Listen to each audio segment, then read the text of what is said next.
Mambo kumekubwa, bampangi ya mulu mambo kumekubwa.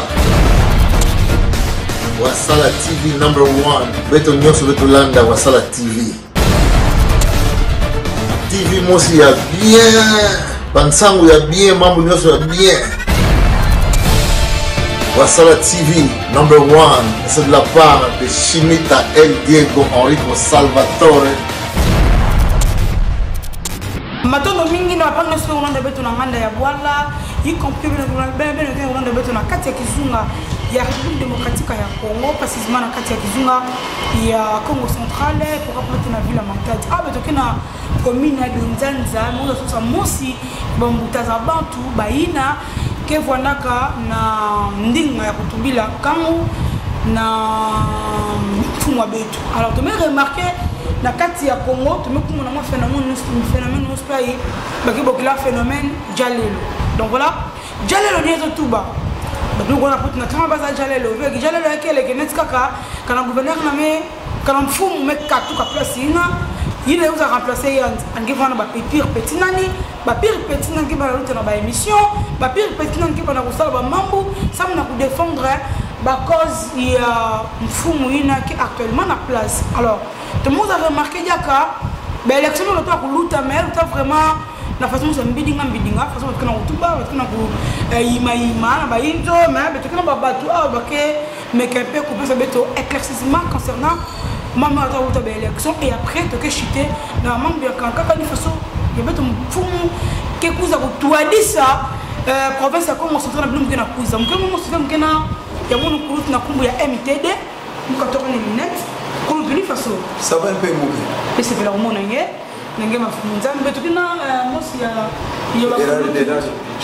Fédéral Pichou.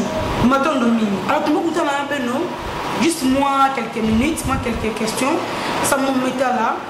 Gouvernance IA, Congo central. Est-ce que avant qu'il y oui, merci Mingi Mouke.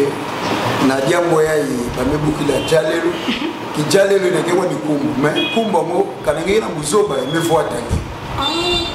Donc Jalelu, il y a quelqu'un de Kumbu. Il y a un slogan quoi? Il y a quelqu'un de slogan quoi, mais il y a rien qui a tombé dans Muzoba, il y a Jalelu, mon pays, il y a me voit tangi. Il y a quelqu'un de façon dont tu l'as nommé, leader, Babekuma, Jalelu, oui, c'est vrai. Le leader a gagné le Kumbu, le leader. Récemment, on a remarqué Nadia Mometala membre de leader. Na époque to fana mona ba vie beto ba Mandela, ba vie na biso ba Bukumense, le Congo bazaki ba grand leader ya Congo central, ya mo sala ki bango bazwa Fox ya kokoma pe ba Bukumense. Mais génération na biso oyo qui leader mo ekomi ki jale pourquoi ba musuba wuti Kinshasa. Aïe matalité, bah il biso comportement ya Kinshasa et troublé biso dans Congo central. Donc azana copité a commis leader, a commis le kota na ba bureau partout ko senga. D'abord ezo kota biso mai biso ba leader ya Congo central ba ne Congo biso nyoso to commis ka lokola ba jalelo. Un leader faut ça la mutu au sala ka cop. Okoza la osala ka pop peut-être somba ba pino que l'oté ka na king mais oza leader. OK. Peut-être ozana ou soit ozana flat no bien ozana bar na yo ti ozosala makamwana na ba gouverneur ba peso respect ba autorité ya moko ba peso respect mais le lot ozotala muto zobenga leader mais azolala na musi ya 2 cm. Oh la nene ami commissaire leader on leader d'opinion. Oui on va la place où il y a là na mawa même na quartier na mawa. Très bien. Au côté là, il y a la population. Ngai MTD naza fier na monde politique, na monde qui leader vient dans le combat, le beau séjour à Salanga. Na landa pe idéologie vient ndenge sali. C'est pourquoi il y a un naza ko ngai soki mutu po benga nga jalelo. Donc à côté là na façon nga nazali, donc à côté na pe respect. Donc eloko wana ba master pe belé, baso soupa biso, o baso mi benga ma leader.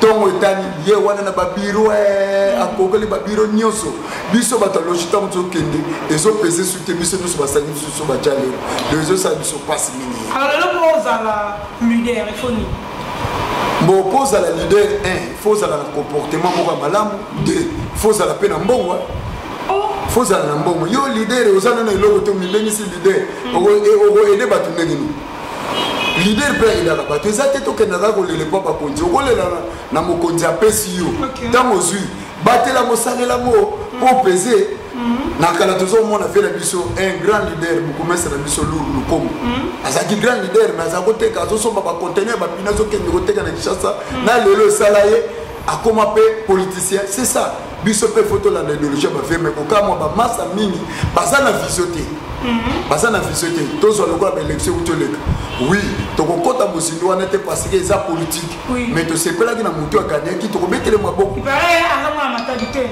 non aza nekongo aza nekongo donc aza mbuta na biso afani na Congo central évoluer à faire peut-être à kenda kotaka na libanda ya mboka mais tant moyen parce que bakonzi baponi baza maboma te d'abord chef de l'état tant moitié le bobo boy asa na vision au travail na mutu nyonso do asa ne kombo très bien mais lelo tout le monde on a fait comme fédéral Pichou lelo bo za leader d'opinion oui pour ça déjà wapi bon nan déjà oyo avec le leader d'opinion mutu yeso benga.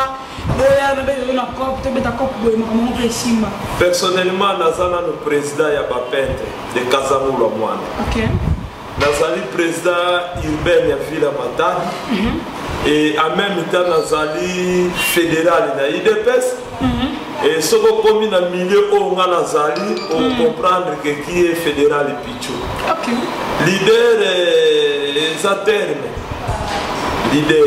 Les Français qui ont oui.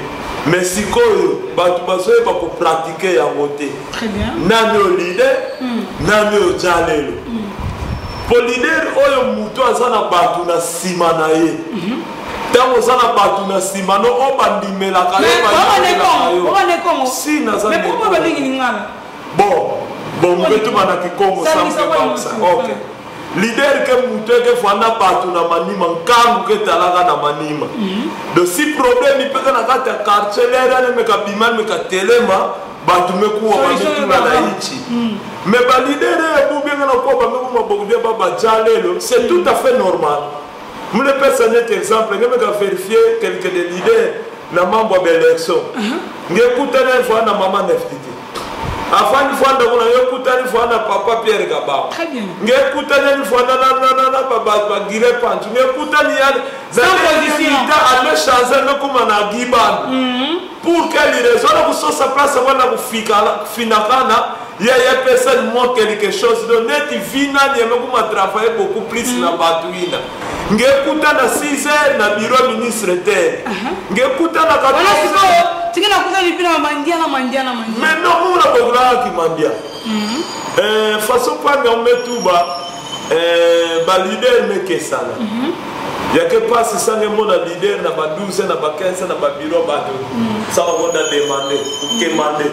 Mais un vrai leader on que faut ensemble na base. En na base que vous pouvez mettre que maintenant besoin ce serait mettre 100 personnes pour mettre une manifestation et tout cela na minute la yomona même misabat il y a quel leader ataka quel yomona qui quitte la gouvernement ou na bato quel leader ba me peine bon yomona manima na ba fazer belana yomona me ba ka bato que te ka be ala ko kongola na manima na ngel leader fait OK donc c'est ça différence entre leader et jalelo leader que faut na bato mais jale le fois na batu fait donc l'idée appelle que voilà batu elle voilà batu qui va aller na mbongo anga fana moi quelque chose nani atana avant mambo ya kuiza ya musiki na parce que na ebe très fois na kate ba quartier ne mo me la munga pla batu on finir na ngana et parce que c'est le ba va banani non c'est le yo quelque part bon muke monaka ni animateur c'était courageux à mesure que l'animation yake salamu mufwada c'est yo bosinga ni mwana bakala ibebo kila fali anike jale le toi que leader d'opinion bon fali aza to kobenga ya sa leader ça sûr aza leader ya parce que lui qui est pas dans sa position donc c'est l'émission hein il y a des gens qui ont bâtiment va le pour naïe. Donc on le personnellement dans sa émission pour améliorer aussi droit des réponses et les gens vont le lier. On est né à ma belle sur le papier de Wakita, dans le canon de leader. Et là au monde papa en comportement wana. Conseil nous propose à l'école bon, le rôle la petite n'a fallu. Nana mobenga ye aza courageux parce que parmi bato babundani na moni pe abundani presque na époque ya Madu na époque ya Atou na époque ya Justin ya peut-être ya koloba aza courageux bon faut le voir en cadre oui bon façon peut-être ya mutu to wela kana no base et là comme sous peut-être ba leader to baso bossa na base ba wela ka base tango za na base c'est ça faut que ça leader il est na fois na kaka tono wa bokeli donc il go ça le passe donc on a MTD na confiance sur autorité pour ba pesa ngai d'abord dans un président du marché ça na na faire na mon niveau ça il faut ça de manière président de non et ça trop dire ngai to kota kinzira mo na fati et tant que président marché na kota kinzira mo na fati beto donc on manzira mo na fati beto OK donc attends tout ça ça c'est le maniement ici maté non faut ça na bon problème de ça oh il y a un moment c'est simple ça va vous faire de président ya marché il faut élection et puis ils vont là élection pourquoi ça maintenant tu vas poser l'autre changer boutique rien il y a que plus na il y a que association Vimba OK qui est à la membre président ya marché donc bon nous sommes là foutu que la bon tu as 5 minutes là éviter on a tout qui bino te ni nous foutu que là nous sommes tout plein de membres signé tout bas batumé il quelque part côté à fait tout c'est comme le gouverneur moi m'a dit parce que la commission non banda comme le gouverneur en c'était qui maman si fait avant de voyage quoi na kufutuka c'est quoi le problème tata na injo tout bas kana ngala kupima fe bana yokudia ni kasi kana ndio kana mimi bana ni kaseke beba non mama kele mère de la fille que babu mais c'est que tata faut bimane bonda sosa nous féliciter que présent et assemblée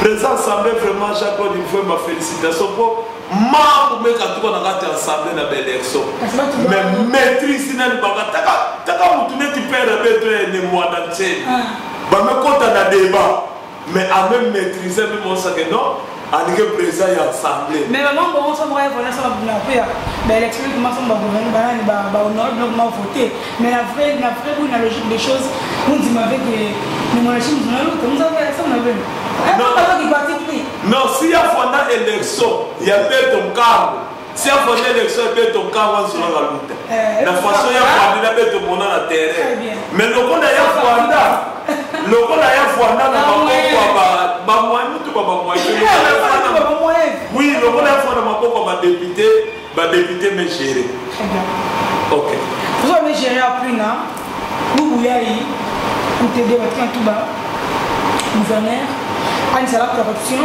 il paraît la fauchette oui muke na inza sana kununga ke passe très bien banka game usane pesa ba fauchette et usane côté ne tout va passer dire qu'il va marcher il paraît est-ce que c'est non il vous sabao de mona ba chèque yango pour kana ba baka ba chèque ya mbata faut te mona ba faire to ba député mais le boube on utamole jana makulu mais mambo na salama veke mambo nzambi mutu pointe ke yani ba docteur une fois la femme François le ba toute autorité vient de dire voilà vous allez peindre qui maman ba mais tout ba rwandais ba lego ba nous faut ma pleine façon ba première ressortissant ya Unibase ba Giban OK moi na baoba oh da ba ko non ba grand frère betu wanya matadi awa mais kangu lo wala ba ngemo na politique bundi ya ba de banane ça me va pas faire chiter mon peu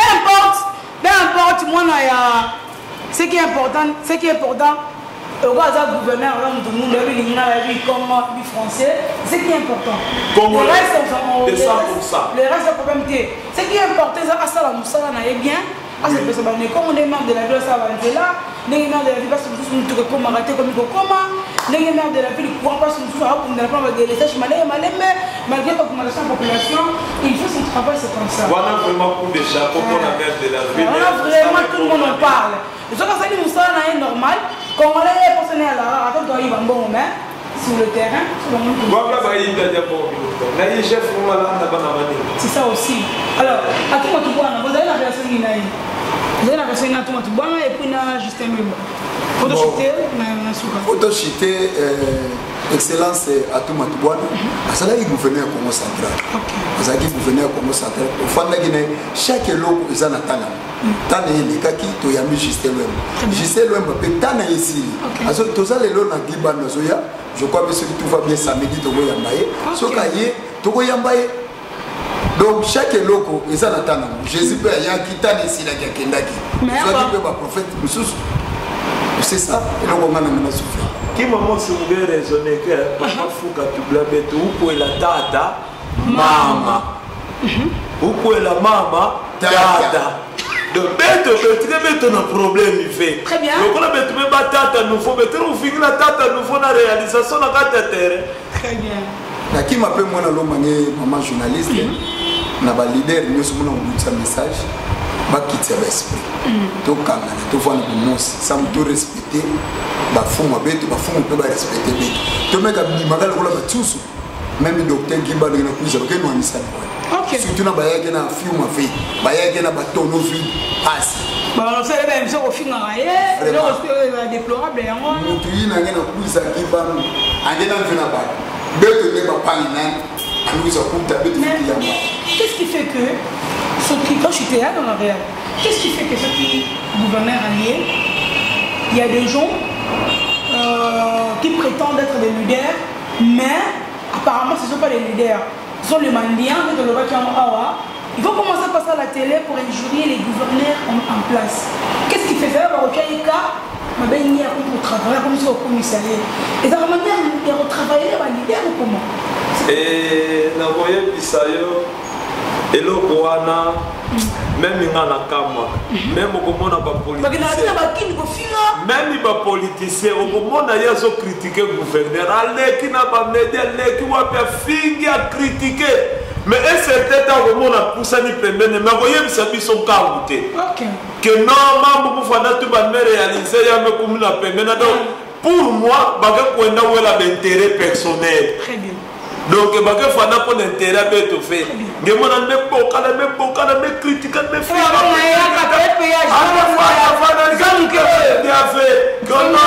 Qui m'a fait tout bien, mais ça dit là rien. Donc ça c'est pour personnel. Oui, oui, merci. Alors, comme Nasuka, nous sommes arrivés pratiquement à la fin pour aujourd'hui. Je vais saluer les diasporas, mais bien après. Nous avons la roue, la numéro. Et programme venu rapidement. Je salue à tête président fédéral à mon président Kodia Kinjonji, le meilleur président fédéral du Congo central. Vraiment place à Nzambi Batelani et puis tous les autorités, il y a vu la matade Nzambe Asunga Azala Nabino pour la tate na famille na mutunyo son apesi. Donc ceux qui n'a pas qui ça n'a pas koye bisaba ne Congo boy. Baba na libanda mboka pe. Ba o bazana libanda mboka. Bo soutenir. Ba bazana capacité pour ça ba œuvre makasi na kati ya Congo central bazali. Pour betike kuwa ba na niveau ya de loin pour na mabage salaga. Alors le gars bête pour qui t'a rejoindre ba aider pe ba panga na yichi les quand même puis c'est même trop bonne ta machine ya foufou mutu que ça la vala de mutu n'avait bénéficié quelque chose de basunga ba qui t'a rejoindre mais pas critiquer fait na de loin façon mais critiquer les gars ba qui t'a rejoindre pour non nganzi na batula na yichi sam d'intérêt beto. Merci beaucoup. Merci. Merci. Numéro contact 089 19 76 132 085 26 12 939. Le numéro va beaucoup de l'année. Il a moutonné sur le bouclan. Tigo y a un WhatsApp. Maintenant de nous. Parce que ça va au lien émission. Maintenant de nous à Blanchard Ouassala. Oui, non, oui, la cara qui me ça peut monter na maire de la ville, me ça peut na fombo à mon autorité morale à mon président Kodia, me ça dia ka monter na beaucoup mais ça peut être commune Nzanza, Lukombo, presque batu nyonso ya parti au pouvoir na pesi ba moti place na sali. Arrivé à Malamu kana zuzela na docteur Gibabi gouverneur de Sika na pesi pe ki veninzami mbote nani ma place à même kama na yeye nyonso misala na Congo central nzambi vona na ba oso. Numéro ya 089 71 27 322 ya peka ka ya WhatsApp ni baka muna ba 089 71 27 322. Merci beaucoup. Nous sommes par rapport à la précision entre Djalé et le leader. Donc, leader qui est Moutouina, qui est un moyen de faire en zone de l'autorité, sont beaucoup en toile. Il y a pas de travail, il y a pas de bon avec tout l'enjeu. Leader me rappelle ça bon, mais ça va maman. Mais ça va voir, parce que nous avons tout le voir la population. Djalé qui est Moutouina, qui est Vanaka. Mandia, donc c'est-à-dire on va comprendre position à la poste alia, à la poste ça va makambo et voilà donc un grand merci à officier Ladjo, Umbula, na Bundes, je te salue mon vieux. Un grand merci également à Boni Mongoyo, Fumu na forme na Bilbao, na Katia Europe, na Katia Espagne et puis Mote, les sous n'avaient pas ami d'Untimba. Je te salue, sans oublier Franck Malanda, le serrurier de Paris. Et puis, déjà, on a vu que vient Franck Malanda, déjà, on a vu sur Nakatia Paris et Nakatia Matadi, dans le mois de juillet. Et puis, un grand merci à Victoria Kambu, la petite française de Pau. Moi, je viens à Amidou Timba. Sans oublier également Kimbuta. Un grand merci à mon vieux depuis Afrique du Sud. On l'appelle comme ça Papa Gauthier. Papa Gauthier depuis Afrique du Sud, je te salue. Et avec toute la famille. Un grand merci à mon vieux MTD. Un grand merci à mon vieux fédéral Puchu avec le temps, comme Kota, le président de tous les peintres. Il y a Congo Central, Nanenga Matadi. Mais aussi un grand merci à vous tous qui nous avez suivis depuis jusqu'à la fin de cette émission. Pourquoi pas tous les internautes qui nous suivent déjà ailleurs. Parce que bino ba diaspora ba bozala kanda on peut s'élever babi membre quoi ni ah tu vois un espace maman la mère Malou na on prend en tout cas merci son accueil un grand merci à Gianni Petit Mecosto sans oublier président Bodi secrétaire jamais on se retrouve entre moi et vous à la prochaine merci à Pati Nzuwa Makengeti sinon au revoir. Mambo mekubwa bampanga mulu mambo mekubwa Wasala TV #1 beto nyonso beto landa Wasala TV.